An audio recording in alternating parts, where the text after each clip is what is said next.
can't handle the truth.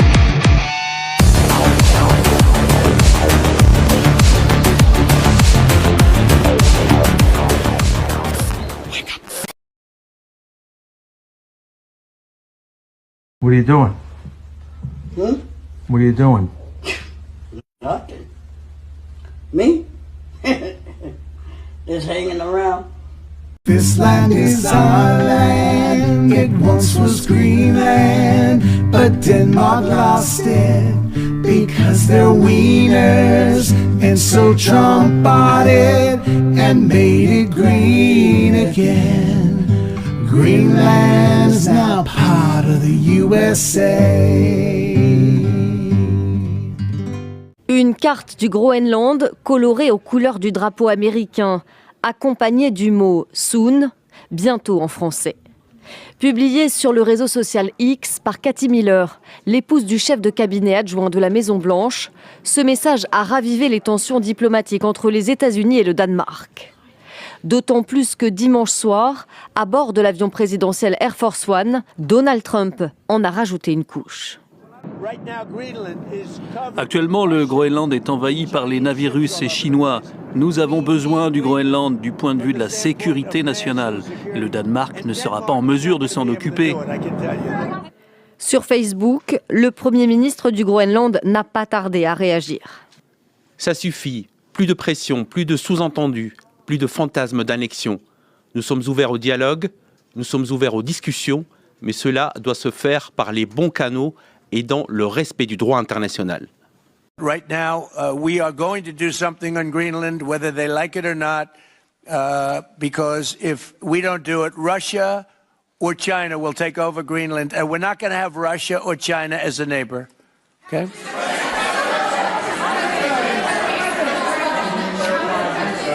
I would like to make a deal, you know, the easy way, but if we don't do it the easy way, we're going to do it the hard way. Again, we're using maps here. You got to use your imagination a little bit. This is not flat. This comes up to the Arctic Circle. This all comes to the top of the sphere. So if we draw a line and just consider this, you know, the north part of the approaching the Arctic Circle, look at all of these Russian military bases, hundreds of them. And in those Russian military bases, which are on Russian land, but incredibly close, if not in the Arctic Ocean and Greenland, which is incredibly close to us, we look at some of the assets here, and that's where we start to take notice. There are naval assets here. Think a lot of the nuclear submarines, things of that nature, and opportunities to cross the Arctic Circle and get to us really quickly. Again, what it comes down to is Russia is a northern country. Of course, they're going to have more going on up here. What can we do to monitor this, to combat this, to deter this? You know, we had the nuclear missile crisis in Cuba because they were trying to get closer to us. Well, if we owned Greenland, that's not a problem because then that's our territory and we can put whatever we want there. Not to say we can't in some ways already, but it really makes strategic sense. And what's right below Russia in this area? We have, you know, another big foe. So this idea that we could have a larger presence there in Greenland, also be able to go in and explore so much there that is natural resources and opportunities to learn the world we're going to live in 100 or 1,000 years. I love it. Yeah. Right now, it sounds like you are saying that you would potentially acquire Greenland by force. That would be a NATO country. Well, the United. Are you saying that? Would you do that? No, you're saying that. Would you I acquire didn't that by say it. force No, right you're now? telling me that that's what I'm going to do. You don't know what I'm going to do. So what are the options? Your network doesn't know either. The Danish foreign minister said that there's still fundamental differences after the meeting with Rubio and with the vice president. Are you willing to leave the NATO alliance in order to get what you want with Greenland? What are the options right now? Well, I wouldn't be telling you what I'm willing to do, certainly. I'm not going to give up options, but it's very important. Greenland's very important for the national security, including of Denmark. And the problem is not a thing that Denmark can do about it if Russia or China wants to occupy Greenland. But there's everything we can do. You found that out last week with Venezuela. There's everything we can do about things such as that. Not going to happen. We're not, you know, I can't rely on Denmark being able to fend themselves off. You know, they were talking about they put an extra dog, and they were serious about this. They put an extra dog sled there last month they added a second dog sled. That's not going to do the trick. Denmark fought alongside the United States in both Afghanistan Thank you and for telling me Iraq. that. I appreciate it. But I have a very good relationship with Denmark, and we'll see how it all works out. I think something will work. Trump issues a final ultimatum to Greenland. Join the United States willingly and receive $100,000 per Greenlander, or face forced annexation, expanding U.S. landmass by over 20% while eliminating the Danish military as NATO allies watch in silence. The move breaks China's tech monopoly by seizing massive neodymium and praseodymium deposits, giving Greenlanders 100% employment in high-paying mining while achieving independence for EV batteries and AI chips, funding an infrastructure blitz of roads, hospitals, and satellite grids. Patuffik Space Base expands into Northern Command, turning the island into an unsinkable aircraft carrier where radars detect ICBMs 20 minutes earlier and F-35s reach Moscow or Beijing in hours, blocking China's Polar Silk Road and trapping Russia's Northern Fleet. The melting Northwest Passage cuts Atlantic to Pacific transit by 40% versus Panama or Suez. U.S. security tolls generate massive revenue while making Greenland the center of 21st century shipping. The U.S. secures 10% of global fresh water and 50 billion barrels of offshore oil, turning Greenland from frozen dependency into the wealthiest per capita territory on Earth. I'm here in Greenland. This kid's got a MAGA hat on. What's your message to Donald Trump? Fight Greenland. Fight Greenland. Fight Greenland. Fight Greenland. No more Danish. No more Danish. We don't like Danish people. What do you think about the United States buying Greenland? No more Danish. Why do you guys not like the Danish? Liar. Good or bad idea for Greenland to become a part of the United States? USA and Greenland? I think it's okay. It's good. So if the United States were to buy Greenland and you were able to get $20,000, would you do it? I will not say yes for money. For Greenland or money. I will choose Greenland. We live in Greenland. He cannot buy this. For $100,000, would you guys sell Greenland? If each citizen of Greenland got $100,000, would you sell your country? Yes. But you said Greenland is not for sale, but you'd sell it for $100,000. Money is money. The will boy will understand. What do you think about Donald Trump in the United States buying Greenland? Well, I don't know about buying. But I believe that there should be a better relationship with America, because I don't think our country is very... we don't talk with any other countries, really. We are kind of bound to Denmark. Yeah, I ain't sure about buying it. Would you guys like to seek independence from Denmark and then become part of the United States? I believe that at someday we should have independence, and that also means that we would have to mine and stuff. I don't believe we would be able to be self-sufficient with just fish. Do you think it would be better for you guys to become part of the United States versus being part of Denmark? Of course, there's some benefits to America. We would have way bigger military, and we would be safe from invasions in case of a war or something. If the Third World War comes, I don't know how much it would matter with all the nuclear weapons and stuff, but there would probably be some Russians coming from Greenland to go to America and stuff as a vantage point. Il aura fallu des décennies pour que la glace se fissure. Au Groenland, le Danemark reconnaît enfin sa responsabilité dans un scandale qui a anéanti les rêves de milliers de femmes pendant près de 30 ans. Tout commence à la fin des années 60, quand les autorités danoises lancent une campagne de contraception forcée pour réduire le taux de natalité chez les Inuits. Des poses de stérilets, y compris chez des mineurs, souvent sans consentement. Je n'avais que 12 ans. Je n'avais pas encore mes règles et je n'y connaissais rien. Le médecin m'a montré le lit et m'a dit de m'allonger. À 21 ans, Arna Johansen a fait enlever son stérilet, mais il était trop tard. Pas d'enfant. J'ai voulu des enfants pendant des années. Comme elle, beaucoup de femmes sont devenues stériles après cette contraception forcée. Selon cette gynécologue, les dispositifs de l'époque pouvaient gravement endommager le corps des jeunes filles. C'est la taille d'un utérus d'une jeune fille qui n'a jamais été enceinte. La photo montre un stérilet en spirale, dans sa taille réelle. Comme vous pouvez voir, la spirale ne peut pas tenir dans la cavité, avec des risques de perforation. En 1970, plus de 4000 femmes, soit la moitié des Groenlandaises en âge de procréer, ont reçu un stérilet, Le taux de natalité s'écroule, de 7 enfants par femme en moyenne à 2 seulement. Un succès pour le gouvernement danois de l'époque, une violation de l'intimité pour Naja Libert, la première à dénoncer ce scandale en 2017. Je dirais que c'était comme un abus sexuel car ils ont franchi une limite. En touchant à mon ventre. Son témoignage a libéré la parole de plus de 300 femmes qui se croyaient seules. Quand tu as commencé à parler des stérilets sur Facebook, j'ai demandé mon dossier médical. Et c'est comme ça que j'ai su. J'ai beaucoup pleuré, mais je suis contente, reconnaissante de connaître la raison pour laquelle je n'ai pas pu être enceinte. Le Danemark, lui, renforce sa présence militaire à partir d'aujourd'hui au Groenland. Sur le front diplomatique, les ministres des Affaires étrangères de ce territoire et du Danemark sont reçus à Washington par le vice-président américain J.D. Vance, mais aussi par Marco Rubio, le chef de la diplomatie américaine, et ce au moment où Donald Trump se fait de plus en plus menaçant, comme le montre cet échange avec une journaliste. Regardez. Le Premier ministre du Groenland a déclaré aujourd'hui « Nous préférons rester avec le Danemark ». Pensez-vous que cela soit définitif ? Qui a dit ça ? Le Premier ministre du Groenland. Bon, c'est leur problème. C'est leur problème. Je ne suis pas d'accord avec lui, je ne sais pas qui il est, je ne sais rien de lui, mais ça va lui poser un gros problème.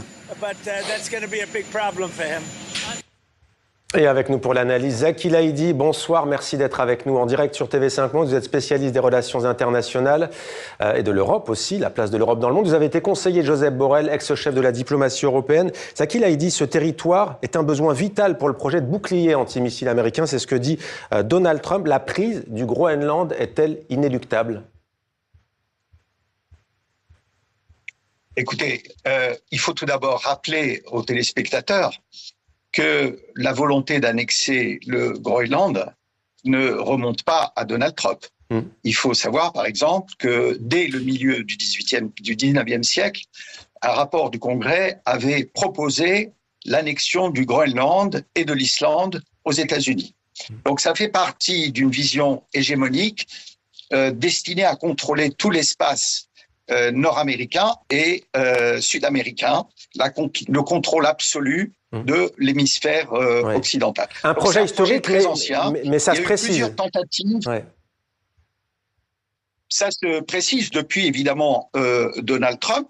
Et ce qui se joue aujourd'hui à la Maison-Blanche, c'est une épreuve, c'est une partie au bord du gouffre entre des Groenlandais soutenus par les Danois pour refuser toute annexion, et de l'autre des Américains qui vont chercher à éprouver la résistance des Danois en leur proposant probablement d'acheter, ce qu'ils ont toujours fait, ce territoire.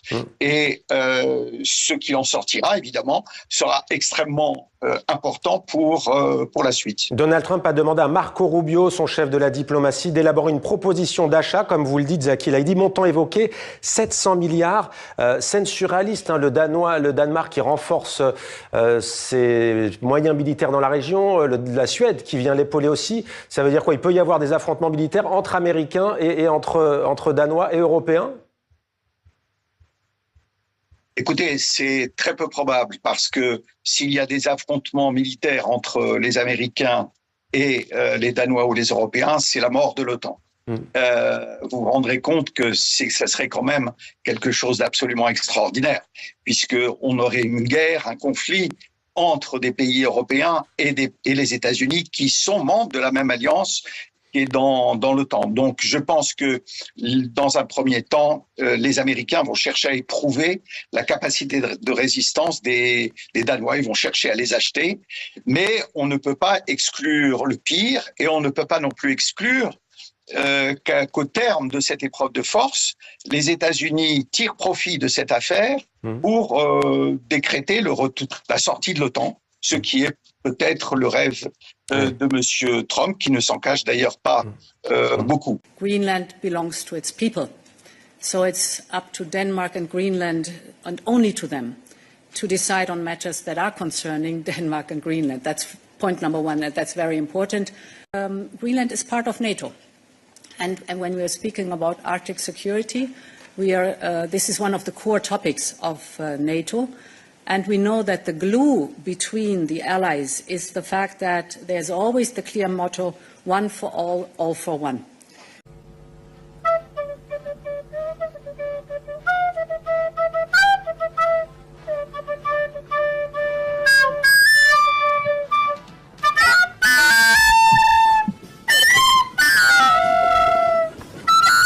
Je viens présenter mes vœux en ce début d'année et je vous prie d'excuser ce caractère inesthétique de mon œil, et ça n'est que quelque chose de totalement anodin. Voyez-y simplement une référence non volontaire à l'œil du tigre en ce début d'année. Pour ceux qui ont la référence, c'est un signe de détermination. Elle est entière. L'année qui s'ouvre, et je vais y revenir, est une année pleine de défis. Par les décisions que nous avons prises pour nous-mêmes, par les défis géopolitiques qui s'imposent à nous. Elle sera un test de crédibilité à bien des égards. Je le dis ici avec beaucoup de confiance et de force. Nous sommes prêts. Au Groenland, territoire autonome du Royaume de Danemark, les Européens ont une responsabilité particulière, car ce territoire appartient à l'Union européenne, car ce territoire est aussi celui d'un de nos alliés de l'OTAN. La France a décidé de se joindre à l'exercice qui a été programmé et lancé par le Danemark de manière souveraine et indépendante dans le cadre d'Arctic Endurance. Une première équipe de militaires français est déjà sur place et sera renforcée dans les prochains jours par des moyens terrestres, aériens et maritimes. Et je remercie le SEMA d'avoir rapidement, au contact de son partenaire danois, organisé les choses et su répondre présent aux demandes très concrètes qui étaient formulées. C'est le rôle que la France doit jouer, celui d'être disponible face à l'évaluation de la menace, de savoir s'adapter et d'être aux côtés d'un État souverain pour protéger son territoire. L'Europe de la défense, vous le voyez bien, est une réalité. C'est une réalité qui repose sur, en même temps, les choix souverains faits par chaque nation qui la compose et ses capacités propres de décider pour elle-même et par elle-même. Ce qu'a la France grâce à son modèle complet d'armée et parce que nous avons décidé de faire ces efforts que j'évoquais et que nous avons aujourd'hui l'armée la plus efficace d'Europe. Et rappelez-vous, dès la pandémie, au début de la guerre, quand on a vu qu'on avait des... Et rappelez-vous, dès la pandémie, au début de la guerre... Et rappelez-vous, dès la pandémie, au début de la guerre, quand on a vu qu'on avait des dépendances, il y a eu une mobilisation de nos industriels, à juste titre, pour reconsolider la filière ou sauver des acteurs dont on avait besoin en amont. C'est exactement ça qu'on doit continuer de faire pour réduire nos dépendances dans toutes les capacités du jeu. Et je voulais là-dessus insister sur ce point. L'Europe de la défense, nous devons pleinement l'habiter, nous devons en saisir les opportunités, y compris en matière d'innovation, y compris en matière de production et de déploiement. Vive la République et vive la France.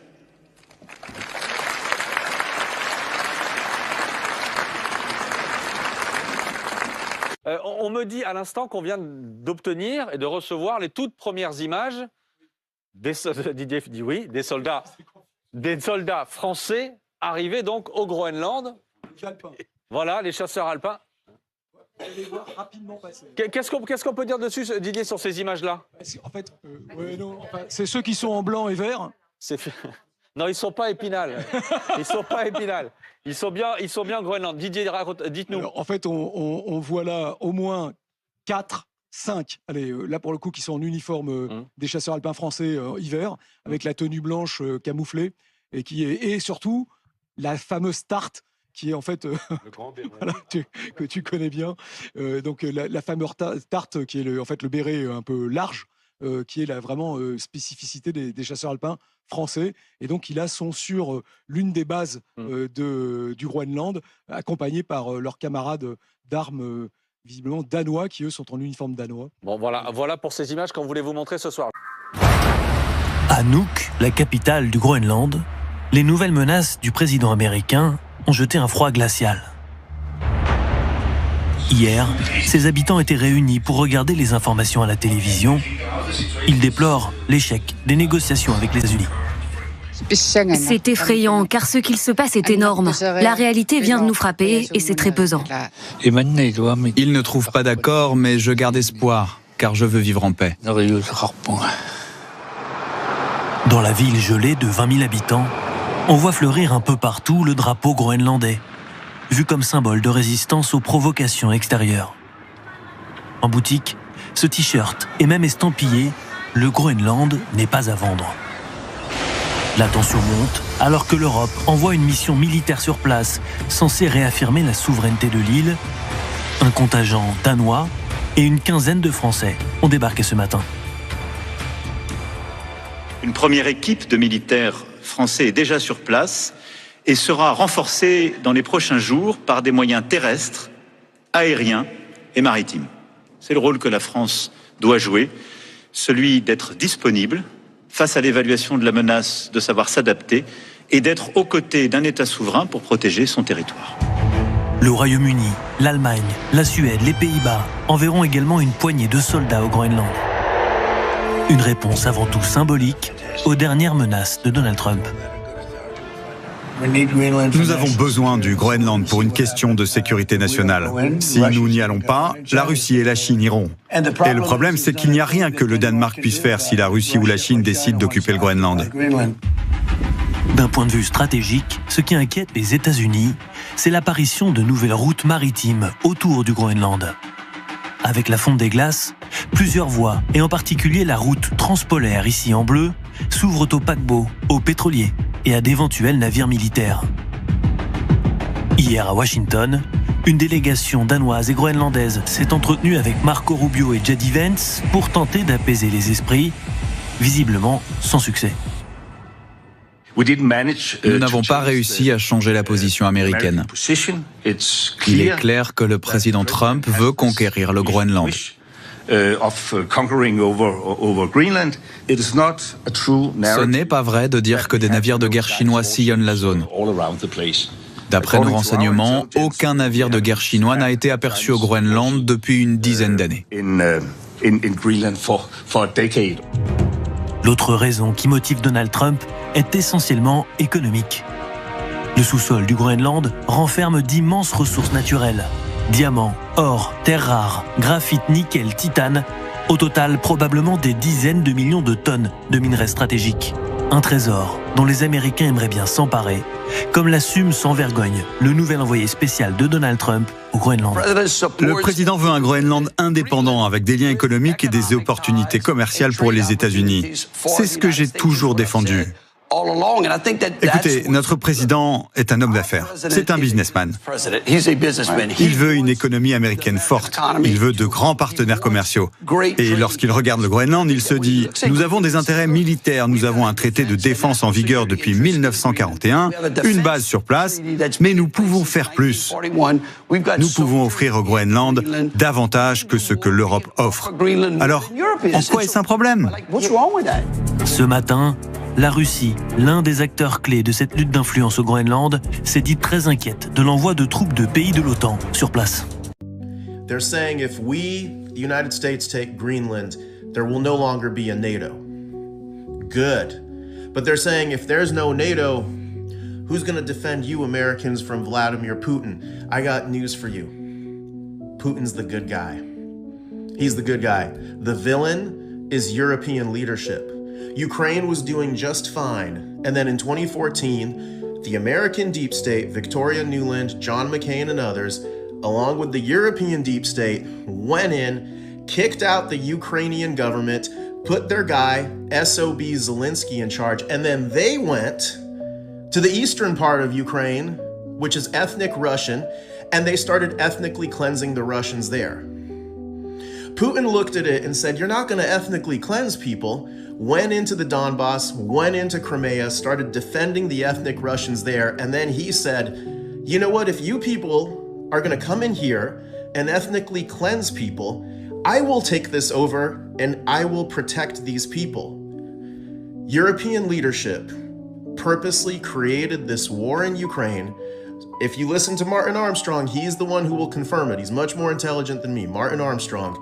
But they purposely created this war to draw Vladimir Putin in, to try to weaken him, so they, European leadership, can go and invade Russia and take Russia's oil and Russia's minerals, and then use that money to also take Greenland and try to start mining Greenland. This is all a play for European supremacy.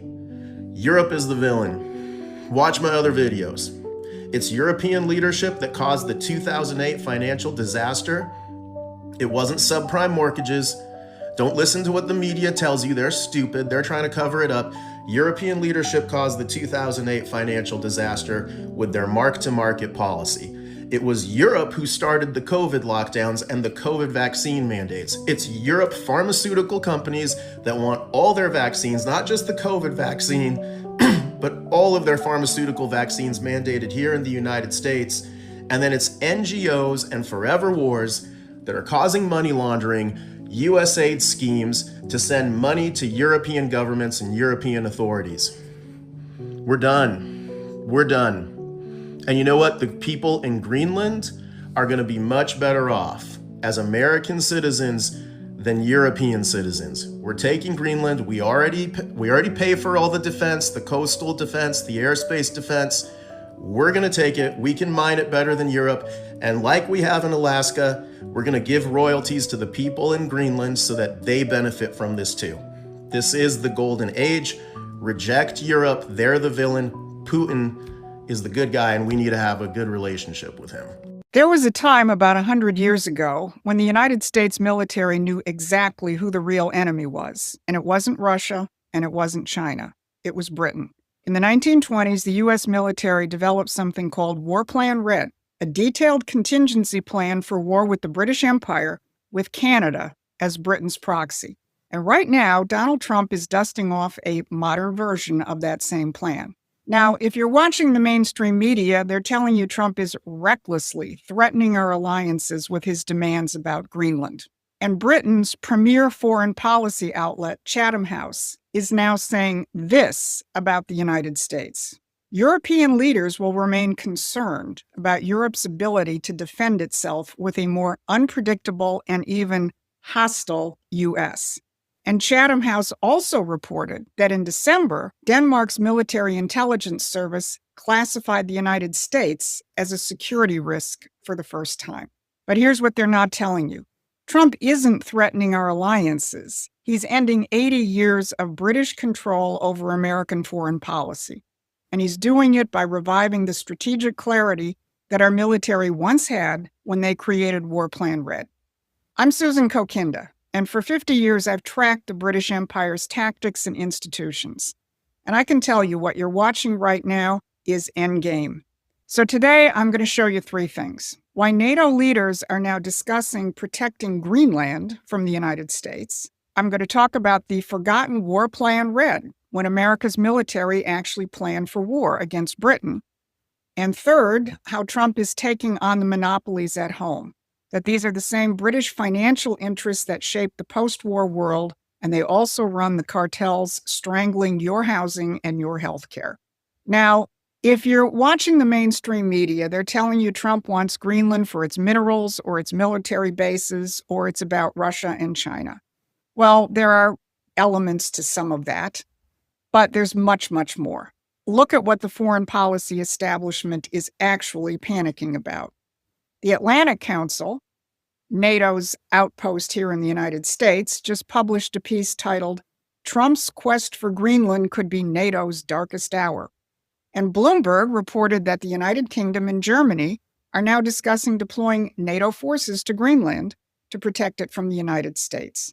Let that sink in. NATO allies are discussing how to protect a NATO member from the United States, the supposed leader of NATO. Here's what Chatham House is really worried about.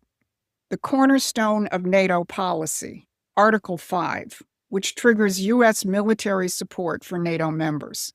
Here's what they say. The U.S., NATO's most powerful country by far, threatening to attack a NATO member state further damages Article 5's credibility. You bet it does. But it gets even more interesting. They continue. And they say, traditional alliance systems are reshaping daily, and European states might find they need support from other South American or other global South states in the future. And then the folks at Chatham House are very worried about the reports of potential U.S. cooperation deal on Arctic energy projects, and they got even more nervous in November with the 28-point peace plan, which includes joint Russian-U.S. plans for rare earth mineral extraction in the Arctic. Did you catch that? Europe may have to realign with the global South while the U.S. is working on Arctic economic deals with Russia. This is the British establishment admitting that Trump has broken their carefully crafted post-World War II Atlantic system. And here's the kicker about Greenland itself. The idea that Greenland belongs to Denmark is purely an artifact of imperial policy. Greenland didn't even get self-government until 2009, and it still has no power over its own foreign policy, currency, or defense. Denmark controls all of that. And according to the Danish media, those tensions recently broke out between Greenlandic and Danish parliamentarians, with one Greenlander accusing Denmark of neo-colonial methods. And opposition leaders in Greenland are now saying they want to negotiate directly with the United States, not through Copenhagen. So when Trump talks about Greenland, he's really talking about dismantling one of the last vestiges of European colonial control in the Western Hemisphere. And NATO, the military arm of that old imperial system, knows that if Greenland goes, the whole structure starts to crumble. But let's dig deeper into why Greenland matters strategically. Everyone keeps saying it's about Russia and China. And yes, there are Russian and Chinese elements to this. But what if they aren't your main enemy? What if the real concern is Britain and Canada? Now pull out a map and look at the world from the North Pole down. Greenland sits right between Britain and North America. And of course, the northern part of North America is Canada. What's the significance of that? Think about this geography when we look at War Plan Red. Because War Plan Red was a contingency plan for war with Britain, and Canada was the key proxy. This plan was approved and updated under the tenure of Navy Secretary Charles Francis Adams III. Now, names do matter in history. Charles Francis Adams III was not just a bureaucrat. He was the great-grandson of President John Quincy Adams, and he was the grandson of Charles Francis Adams Sr. Why is that significant? Because Charles Francis Adams Sr. was Abraham Lincoln's minister to Britain during the Civil War. He was the man on the ground in London, and he was the key figure who prevented the empire from diplomatically recognizing the Confederacy. This family understood the game. The grandfather spent the 1860s preventing the British from destroying the Union diplomatically. The grandson spent the 1920s preparing contingencies for a British attack on the U.S. They understood that the Republic and the Empire are incompatible forms of government. And for the last 80 years, we've forgotten that lesson. But Donald Trump is simply dusting off a modern version of War Plan Red, a war for political and economic sovereignty from empires and monarchies. Because while President Trump dismantles the empire's rules-based order, he hasn't forgotten the domestic one. The same British financial interests that shaped the post-war strategic landscape run the monopolies right here in our own backyard. The empire doesn't just operate through monarchies and NATO. It operates through monopolistic cartels right here at home, protecting the financial interests that have strip-mined the American middle class. And this week, Donald Trump targeted the two biggest burdens crushing the American people and especially young families: housing and health care. Look at Trump's Truth Social post. He announced he is immediately taking steps to ban large institutional investors from buying single-family homes. For the last decade, these giant institutional investors, the Blackstones, the Vanguards, the State Streets, they've been gobbling up single-family housing stock. They swoop in, outbid young couples and other Americans, and turn what should be a family's primary asset into a permanent rental stream for a hedge fund. This was fulfilling the WEF's playbook of turning us into a nation of renters, owning nothing, and supposedly being happy. But by forcing these institutions to divest, the administration wants to flood the market with supply and bring prices back down to reality. And the markets aren't too happy with Trump's announcement. Barron's reported that real estate funds slipped after Trump's announcement this week. But Trump didn't stop there. Federal Housing Finance Director Bill Pulte called this investor ban just the first punch. He said the second punch was the direction to Fannie Mae and Freddie Mac to purchase up to $200 billion in mortgage-backed securities to begin to drive down mortgage rates. The effect of both of these actions was to immediately begin to bring some more mortgage rates down below 6%. Of course, the other huge burden is the cost of health care. We discussed that in the Wednesday briefing when Trump challenged Republicans in Congress to join him in the simple revolutionary concept of no money to the insurance companies, give it directly to the American people. But actually, the biggest cartel of all isn't housing, and it isn't even healthcare. It's the one Eisenhower warned us about, the military-industrial complex. And in a series of blistering posts, President Trump demanded that major defense contractors end their stock buybacks and cap their salaries. Think about this. These companies took taxpayer money meant for defense and used it to pump up their own stock prices instead of building ships or fixing planes. He's demanding that they stop being financial institutions and start being industrial ones. And the president has said that this economic message is the one he's going to deliver at Davos in a week and a half. Break the financial parasites so the real economy and real families can grow. So let's connect the dots.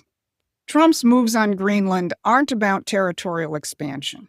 They're about ending NATO as an instrument of imperial control and securing the Western Hemisphere against countries which still operate under monarchies, like Britain, Denmark, and Canada.